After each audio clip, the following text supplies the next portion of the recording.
კენედი ჯუნიორი უბრალოდ იტყვის პირდაპირ მნიშვნელობით ტყუილს რომ აღართა იმაში აქ ვაქცინაში ვერცხლის წყალია აი ეგეთი რაღაცებს ლაპარაკობს მაგაზე წიგნიც აქვს და ტიპს დაწერილი ვერცხლის არანაირი ვერცხლის წყალი იქ არ არის რა თქმა უნდა იმიტომ რომ ახლა არის მერკური ანუ ვერცხლის წყალი როგორც ქიმიური ელემენტი და მეტალი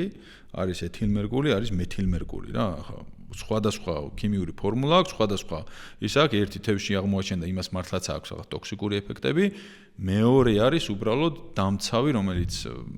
ვაქცინებში გამოიყენება და მესამე არის უბრალოდ მართლა ვერცხლის წყალი რომელიც ის მაგრამ ეს მერკური ხო ყველგან ურევია და ამაზე იჭერს რა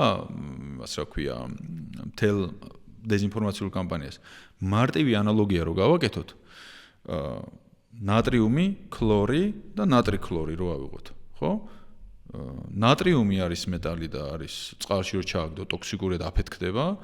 ქლორი არის ტოქსიკური გაზი მაგრამ ნატრიქლორი არის სუფრის მარილი ხო აი ესე სკოლის ქიმიის დონეზე არა აქვს ტიპს განათლება ეგეთი ადამიანი არის იმაში რა ქვია დანიშნული